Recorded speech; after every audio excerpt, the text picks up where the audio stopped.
नमस्कार, मैं हूं हिमांशु मिश्रा। स्वागत है आपका द इनसाइड स्टोरी में। इनसाइड स्टोरी में आज हम बात करने वाले हैं रोहिंग्यास की।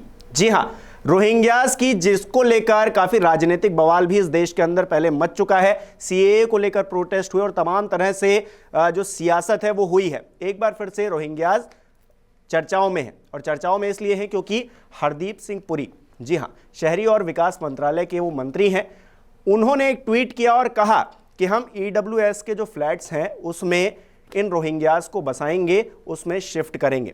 लेकिन इसके एक ही घंटे बाद गृह मंत्रालय की तरफ से सफाई आई कि ऐसा कुछ भी नहीं होने जा रहा है। तो ऐसे में दो मंत्रालयों के बीच में रोहिंग्यास फंस गए हैं, और जो सरकार है उसी के अंदर मतभेद नजर आ रहे हैं रोहिंग्यास को लेकर। हालांकि गृह मंत्रालय ने जब कहा है तो उसकी ऑथेंटिकेशन ज्यादा है, लेकिन कोई केंद्रीय मंत्री भी अगर कह रहा है तो उसकी भी ऑथेंटिकेशन है। ऐसे में कहीं ना कहीं मतभेद नजर आ रहे हैं, और इसी मतभेद को लेकर आज हम इनसाइड स्टोरी में बात करने वाले हैं। संजीव त्रिवेदी जी, वरिष्ठ पत्रकार, हमारे बीच हैं। संजीव जी, क्या इनसाइड स्टोरी है आखिरकार इस मामले को लेकर कि हरदीप सिंह पुरी कह रहे हैं हम बसाएंगे, फिर गृह मंत्रालय कहता नहीं नहीं ऐसा कुछ नहीं होने जा रहा है, वो डिटेंशन सेंटर में ही रहेंगे। नहीं, हरदीप सिंह पुरी कैसे निर्णय ले सकते हैं कि हम बसाएंगे? ट्वीट करके तो कह ही रहे हैं। नहीं, आपने तो कहा ना कि वो शहरी विकास मंत्रालय, अर्बन डेवलपमेंट मिनिस्टर, तो क्या अर्बन डेवलपमेंट मिनिस्टर ये तय करेंगे कि दूसरे देश के आए हुए लोग कहाँ बसाए जाएंगे भी कि नहीं बसाए जाएंगे? ये शहरी विकास मंत्रालय का तो कार्य है नहीं। ठीक है, आपने जैसा बताया रोहिंग्यास तो हमारे देश के हैं नहीं, वो म्यांमार के हैं। म्यांमार में एक स्टेट है राखाइन स्टेट, राखाइन स्टेट के वो हैं। राखाइन स्टेट बॉर्डर करता है बांग्लादेश को, और म्यांमार का मानना है, जो कि बुद्धिस्ट कंट्री है, कि ये बांग्लादेश से क्रॉस करके हमारे पास चले आए थे, तो इसीलिए हम इनको अपने यहाँ नहीं रखेंगे, और उन्होंने मार भगाया है। तो बहुत से जो रोहिंग्यास हैं जो इस्लाम धर्म को मानते हैं, वो पार कर चले गए बांग्लादेश। उसमें से कुछ लोग जो है वो भारत की तरफ चले आए हैं। तो भारत की तरफ जो आए हैं वो भारत में रहेंगे, और अगर रहेंगे तो किस स्टेटस के साथ रहेंगे, ये अर्बन डेवलपमेंट मिनिस्ट्री का काम नहीं हो सकता है। ये तय करना सिर्फ और सिर्फ गृह मंत्रालय का काम तो है। किस हक से उन्होंने ट्वीट किया? क्योंकि वो केंद्रीय मंत्री, एक जिम्मेदारी है उनके ऊपर। अगर वो कुछ ट्वीट करते हैं तो उसके कुछ मायने होते हैं, या फिर ऐसे ही ट्वीट कर दिया? अगर उन्होंने ऐसे ही ट्वीट कर दिया है तो बहुत आश्चर्य की बात है, क्योंकि उनके पास तो कोई ब्रीफ होगा, ट्वीट करने का आधार होगा कि भाई आपको रोहिंग्यास को दिल्ली में अमुक जगह पर शरण देना है।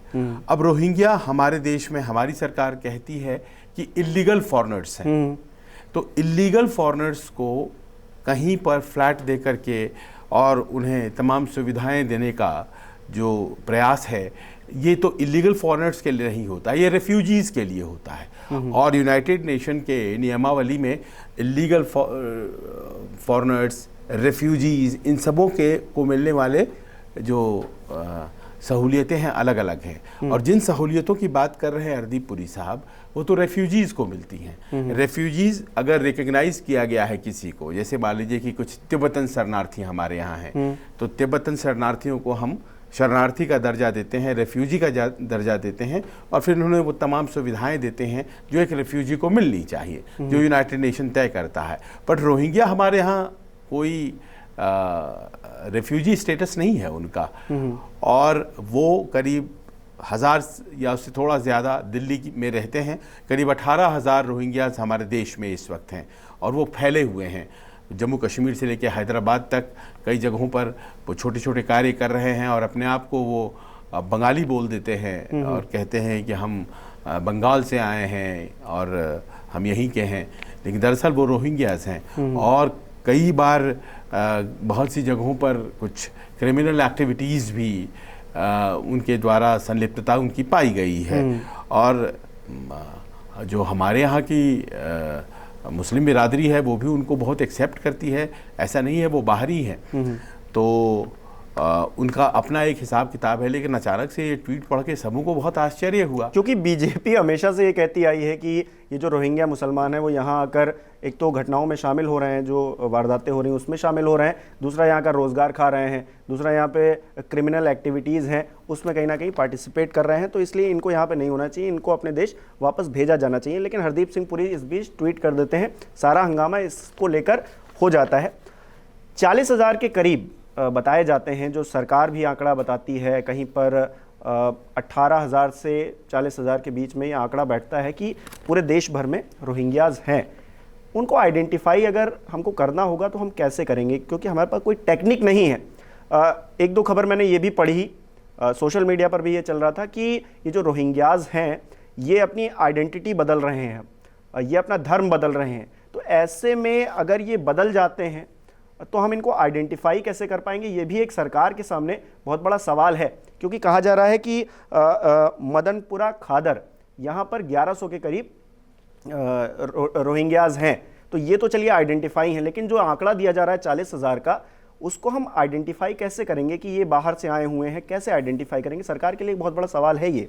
हाँ, सुरक्षा से जुड़ा, जैसा कि मैंने आपको बताया, ये अपने आप को हमारे देश में आने के बाद बंगाली मुस्लिम बोलते हैं, तो हमारे यहाँ बंगाल से बहुत बंगाली मुस्लिम हैं, तो ये उसके आइडेंटिटी को सब्ज्यूम करना चाहते हैं और कहते हैं कि हम इंडियंस हैं। अब ये तो सरकार का काम है, गृह मंत्रालय इसी के लिए तो है कि वो पहचान करे और फिर उन्हें डिपोर्ट करे। क्योंकि देखिए, जब तक आप उन्हें रेफ्यूजी का दर्जा नहीं देते हैं तो उनका यहाँ रहना गलत है। पर ये बदलाव इसीलिए आया कि जो stated policy Bharatiya Janata party की है कि हम भाई रोहिंग्यास को शरणार्थी नहीं मानते हैं, तो ये एक पहले से तय सरकार का भी स्टैंड रहा है। तो फिर अचानक से उन्हें फिर घर कैसे देने लगेंगे और तमाम सुख सुविधाएं कैसे देने लगेंगे, उन्हें यूएनएचसीआर के हिसाब से एक रिफ्यूजी कार्ड भी देने की बात कहने लगे थे हरदीप सिंह पुरी। अब मुझे ये समझ नहीं आती है कि हरदीप सिंह पुरी क्या अपने मन से ये सब कह रहे थे, क्योंकि उनका तो ये अधिकार क्षेत्र है ही नहीं। उन्होंने बड़े शान से ये सब ट्वीट भी किया कि लोग हमें कहते थे कि हमारी जो पॉलिसीज़ हैं सीए से उसको जोड़ने की कोशिश करते थे, लेकिन देखिए आज हमारा बड़ा दिल वगैरह वगैरह। लेकिन अचानक से 1 घंटे में आ गया कि ऐसा कोई फैसला हुआ ही नहीं है एमएचए के द्वारा। उन्होंने तो कह दिया था कि एमएचए के द्वारा फैसला लिया गया है उनको बसाने का, और दिल्ली में बक्करवाला जगह है जहाँ ईडब्ल्यूएस के फ्लैट्स खाली हैं। डीडीए ने बहुत से फ्लैट्स बनाए हैं दिल्ली में, उनको कोई ले नहीं रहा है। एक तो वो थोड़े से प्राइस्ड ज़्यादा हैं, दूसरे इतने दूर दूर इलाके में है कि वहाँ साधन कम्युनिकेशन का है नहीं। तो एक तो कीमत ज़्यादा और कम्युनिकेशन का कोई माध्यम नहीं, तो इस कारण से उन फ्लैट्स को कोई ले नहीं रहा है। तो देखिए, नए नए उनके लिए खोजे जा रहे हैं ये काम, लोग खोजे जा रहे हैं। जब कोविड था तो उस वक्त उसमें कोविड का कैंप लगा दिया गया था इन फ्लैट्स में, और अब देखिए कि यह रखने की बात हो रही थी। तो ये काम अर्बन डेवलपमेंट मिनिस्ट्री का नहीं है। तो क्या अर्बन डेवलपमेंट मिनिस्ट्री ने को पहले आदेश मिला था गृह मंत्रालय से, और उसके बाद जब विरोध हुआ कि जो पाकिस्तान से हिंदू आए हैं वो तो अभी भी बहुत बुरी स्थिति में भारत में रह रहे हैं, मजनू का टीला और इधर उधर, आपने तो उनको कभी जगह नहीं दिया है, तो फिर आप कैसे इनको दे रहे हैं जगह जिनको कि आप शरणार्थी भी नहीं मानते हैं। विश्व हिंदू परिषद ने सरकार को उसी के बयानों को याद दिलाया और कहा कि आप तो खुद इन्हें इल्लीगल फॉरेनर मानते थे, तो फिर आपने इनको फिर अब रिफ्यूजी की तरह कैसे आप उनको देना चाह रहे हैं। तो जब देखा कि बैकलैश हो रहा है, और एक कांग्रेस पे आरोप है कि वो बांग्लादेश के पॉपुलेशन को यहाँ वोट बैंक की गरज से उसने बसाया है, और ये शायद हकीकत भी हो सकता है, क्योंकि जो बॉर्डरिंग इलाके हैं असम में और बंगाल में, वहाँ पर जो मुस्लिम कंसंट्रेशन है वो बहुत ज़्यादा है, जो एवरेज हमारे देश का है उससे ज़्यादा है। तो क्या वो वोट बैंक की राजनीति की गई थी? ये बहस अपने आप में है। तो क्या ये भी वोट बैंक की राजनीति हो रही थी? पता नहीं क्या मसला था। नहीं, क्योंकि चुनाव आते हैं तो ये सीए का मुद्दा और रिफ्यूजीज और रोहिंग्या ये सब निकल के सामने आ जाता है। 24 का चुनाव भी आना है, तो पर ये सूट तो नहीं करता है ना बीजेपी को। ये रोहिंग्या नहीं हो सकता है कि एक बहस खड़ी करने के लिए, फिर से उस बहस को जन्म देने के लिए किया गया हो। मुझे नहीं लगता है कि, लेकिन केंद्रीय मंत्री के द्वारा कहा किसी भी स्थिति में भारतीय जनता पार्टी को ये सूट करता हो, ऐसा तो था नहीं। देखिए, इस बात को मानिए कि रोहिंग्याज शरणार्थी हों या इलीगल फॉरेनर हों, मानवता उनके लिए कुछ करना ज़रूरी है मानवता के लिहाज से, और मानवीय दृष्टिकोण से उनके लिए कुछ होना चाहिए, ये तो एक सच है। यूनाइटेड नेशंस उनके लिए क्या कर रहा है, एक्टिविस्ट्स बहुत लगे हुए हैं, उनके लिए अभी तक कुछ नहीं हुआ है। म्यांमार को समझाए जाने की ज़रूरत है। वहाँ पर वो जनमत संग्रह मांगते हैं कि भाई वेस्टर्न जो है म्यांमार, उसमें हम बाशिंदे हैं वहाँ के, हमें जगह दीजिए। तो भारत उस स्तर पर अगर आवाज़ बुलंद करे और तात्कालिक रूप से इन्हें यहाँ रहने की सुविधाएं दे तो बात समझ में आती है, लेकिन उन्हें यहाँ बसाने की बात समझ में नहीं आती है। कल को आपने कहा खुद कि पहचानना मुश्किल हो जाएगा, कल को वो अपने धर्म बदल लेते हैं, वो यहाँ की आबादी में घुस जाते हैं, तो एक सिक्योरिटी थ्रेट हमेशा रहेगा हमारे देश को। ये अपने आप में बहुत इंपॉर्टेंट बात है जो इस ज़मीन का नहीं है, तो जाहिर है कि उसके प्रति एक संशय रहता है हमेशा। अब इस सरकार ने, जो कि अमूमन इन मसलों के बारे में बहुत क्लियर है, इतना बड़ा कैसे ये भूल हुआ कि एक मंत्री कुछ कह रहे हैं, दूसरे मंत्रालय की तरफ से कुछ आ रहा है, ये समझ से परे है। लेकिन आपने सिक्योरिटी की बात की, मैं भी सिक्योरिटी की बात कर रहा था। अगर सिक्योरिटी की ही बात है और रोहिंग्यास को लेकर ही इनसिक्योरिटी है इस देश के अंदर, तो अभी तक क्या आपको जान पड़ता है कि कोई ऐसा कानून नियम लाया गया हो जिसकी वजह से इस सिक्योरिटी जो थ्रेट है उससे बचा जा सके, लोग हमारे सुरक्षित रह पाएं, या फिर ये एक सिर्फ राजनीतिक मुद्दे के तौर पर देखिए, कुछ घटनाएं हुई थी हमारे देश में जहां रोहिंग्यास की संलिप्तता पाई गई थी, जम्मू कश्मीर में, खासतौर पर जम्मू में। और कानून तो हमारे पास आईपीसी सीआरपीसी हैं, वो डील करती हैं इस तरह के मामलों से। अगर पता चलता है कि वो विदेशी हैं तो उन्हें डिपोर्ट करने की कोशिश की जाती है, ये सब तो होता है।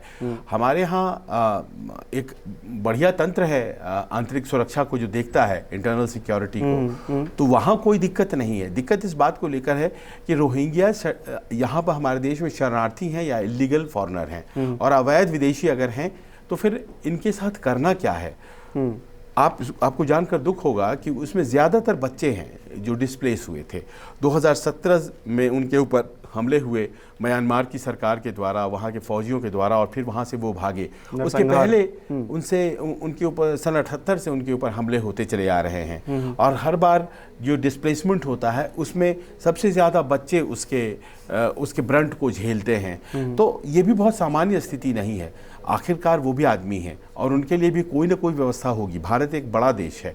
भारत किन परिस्थितियों में और किस रूप में इस समस्या को लेता है, और अगर भारत उन्हें रखने के लिए तैयार है तो उन्हें फिर शरणार्थी का दर्जा दे, उन्हें बसाए यहाँ पर 40,000 लोग, क्योंकि करीब 10 लाख लोग बांग्लादेश में रह रहे हैं। बांग्लादेश इस बात को संभवतः मानता है कि उसके लोग हैं, और हो सकता है कि भारत वहाँ पे कैंप्स बनाए गए हैं उनके लिए स्पेशली, पर वो कैंपों में स्थिति बहुत बुरी है, बुरी स्थिति है। हमारे यहाँ भी जो डिटेंशन कैंप्स हमारे यहाँ भी बहुत अच्छी स्थिति नहीं है। ऐसे आम जनता नहीं रह सकती है। आप कानून बनाइए। तो एक तरफ अगर ये कहा जाए कि हम इलीगल फॉरेनर मानते हैं, दूसरी तरफ ये कहा जाए कि हम उन्हें बसा रहे हैं, दोनों चीज़ें नहीं होती। आप उन्हें शरणार्थी का दर्जा दीजिए, फिर उन्हें बसाइए।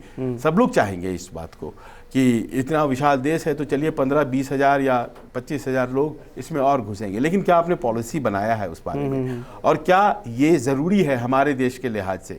ये सब पॉइंट्स हैं जो कि आपको कंसिडर करने पड़ेंगे, क्योंकि आखिरकार मानवता एक जगह है, इंटरनल सिक्योरिटी का मसला है, और आप क्या कर सकते हैं ये भी आपको सोचना पड़ेगा। क्या बांग्लादेश को कन्विंस किया जा सकता है कि हमारे यहाँ के रोहिंग्यास को वापस लीजिए? क्या म्यांमार को कहा जा सकता है? क्या जब तक ये दोनों हो नहीं जाता है तब तक उन्हें एक अलग जगह पर रख करके और उनको भेजने की तैयारी में पूरा एनर्जी इन्वेस्ट किया जा सकता है? ये तमाम मसले हैं, क्योंकि जब तक कोई पॉलिसी डिसीजन नहीं ले लिया जाता है उन्हें रेफ्यूजी मानने का, तब तक उन्हें बसाने का कहाँ सवाल उठता है। और अगर ऐसा करेंगे तो जाहिर है कि कांग्रेस पार्टी, आम आदमी पार्टी, जिन लोगों ने आज खिंचाई करना शुरू कर दिया सरकार का, वो तो करेंगे।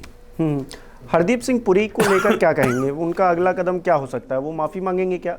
क्योंकि वो एक ऐसे पद पर हैं, उस पद की एक गरिमा है, केंद्रीय मंत्री हैं, और अगर वो कुछ भी कहते हैं तो उसकी एक जिम्मेदारी से उनको कहना पड़ेगा। और अगर उन्होंने हल्के पद में कहा है तो कहीं ना कहीं माफ़ी मांगना, या फिर जो विपक्ष कहेगा ऐसी मांगे तो उठेंगी। देखिए, हरदीप सिंह पुरी कोई करियर पॉलिटिशियन तो है नहीं। ये IFS अधिकारी थे, और बढ़िया ज़िंदगी उन्होंने जिया है, विदेशों में रहे हैं, तो भारत की ज़मीनी राजनीति और हकीकत से बहुत ज़्यादा वाकिफ़ हैं, ऐसा नहीं कहा जा सकता है। यहाँ आए तो सरकार से उनके जैसे भी संबंध थे उन्हें एक अच्छा पद मिल गया और वो पेट्रोलियम भी देखते हैं और उन्हीं के कार्यकाल में पेट्रोलियम की कीमतें आप जानते हैं आसमान है। अर्बन डेवलपमेंट मिनिस्ट्री भी देखते हैं। ये सब हाई प्रोफाइल मिनिस्ट्रीज हैं सरकार की और बेहतर हैंडलिंग सरकार के अनुसार वो कर रहे होंगे तभी वो बने हुए हैं बहुत महत्वपूर्ण मंत्रालय। पर ये बहुत परिपक्व इस तरह की बात उनकी तरफ से आई हो कहा नहीं जा सकता है, क्योंकि मुझे ऐसा लगता है कि कहीं ना कहीं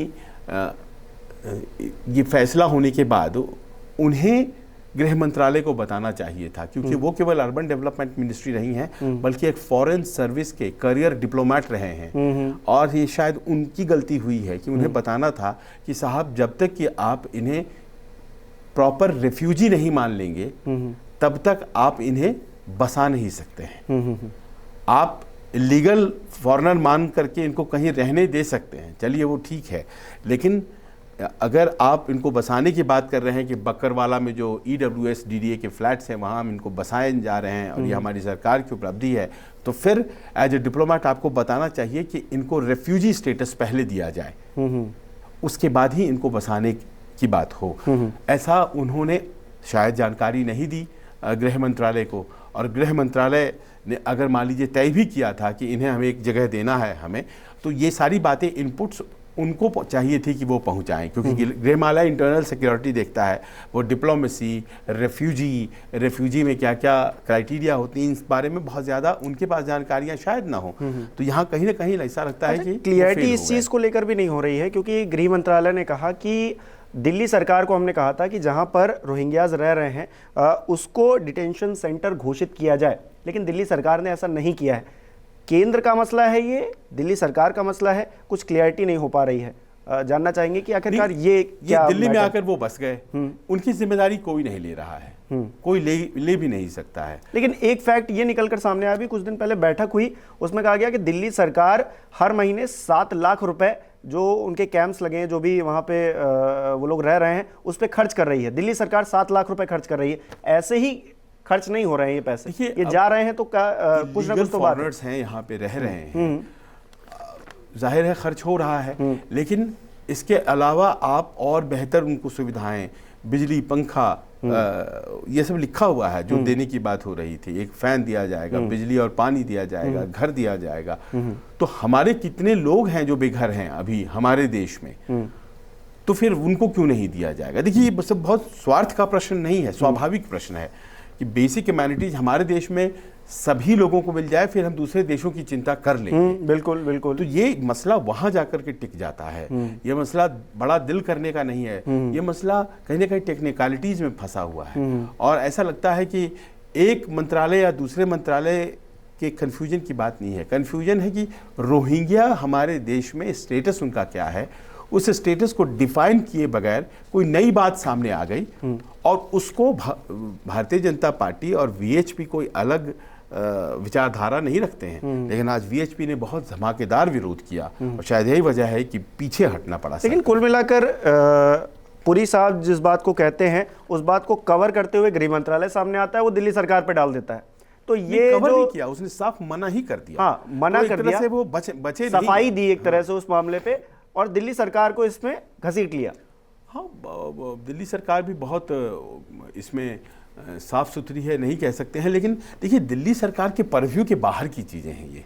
नहीं तो दिल्ली सरकार पे तो ये आरोप लगते हैं ना कि दिल्ली सरकार ने बैठक की, इनके बीजेपी नेता कहते हैं बैठक की, उसके बाद कहा कि उनको पानी, शिक्षा सब कुछ मुहैया कराया जाए, बिजली मुहैया कराई जाए। इसलिए कराया जाए क्योंकि कोई व्यक्ति आकर रह रहा है, ये गलत है अगर मुहैया करा रहे हैं। कल को फिर आप उनको राशन कार्ड दे देंगे, उनको आधार कार्ड दे देंगे, फिर यहाँ का नागरिक बना देंगे और फिर वोटर अगर बना देंगे फिर आपको वो वोट करने लगेंगे। बंगाल में तो ये आरोप लगते रहे हैं कि उनको वोटर ID दे दी। तो उसके पहले ये तो केंद्र को तय करना पड़ेगा ना कि कोई व्यक्ति अगर यहाँ आया हुआ है और कोई व्यक्ति उसको वोट बैंक बनाना चाह रहा है तो जल्दी से जल्दी उस पॉपुलेशन को यहाँ से निकाला जाए। वो इस देश का नहीं है, वो सुरक्षा का खतरा और ये सब मसला तो उसके बाद आता है, पर ये तो उस देश का है नहीं ना। तो आप इलीगल फॉरेनर्स को यहाँ रहने कैसे दे सकते हैं? और अगर वो रह रहे हैं तो आप उनको बाकायदा एक दर्जा दीजिए और वो उस दर्जे में उनको उस खांचे में रखिए। ये तो बड़ा हैफेजर्ड हो गया कि कोई दिल्ली सरकार उन्हें पानी क्यों दे रहा है तो हम उन्हें बकरवाल में रखेंगे। ये क्यों नहीं केंद्र सरकार जल्द से जल्द इस बात को लेकर फैसला लेती है? ये तो ढूलमूल रवैया हो गया केंद्र सरकार। लिया गया है, बात किया गया है, म्यांमार से बात की गई है और आप वहां जाइए, उनको कहा जा रहा है, ये जाने के लिए तैयार नहीं है, कहते हैं हमारी वहां मौत हो जाएगी। म्यांमार वाले लेने के लिए इनको तैयार नहीं है और एक बड़ा कंफ्यूज्ड सा स्थिति है इन रोहिंग्यास को लेकर के, और इस तरह का कंफ्यूजन कम से कम इस मामले में नहीं होना चाहिए था, जो हो गया। बिल्कुल, बहुत बहुत शुक्रिया संजीव जी। हमारे दर्शक क्या सोचते हैं रोहिंग्यास को लेकर, अपने विचार रख सकते हैं, कमेंट करके हमें बता सकते हैं। बहुत बहुत शुक्रिया। नमस्कार, मैं हूं मानक गुप्ता। अगर आपको हमारा ये वीडियो पसंद आया हो तो इसे लाइक और शेयर जरूर करें, और हां, हमें सब्सक्राइब और फॉलो करना ना भूलें ताकि आप देश और दुनिया की कोई खबर मिस ना करें। तो जुड़े रहिए हमारे साथ और देखते रहिए न्यूज़ 24।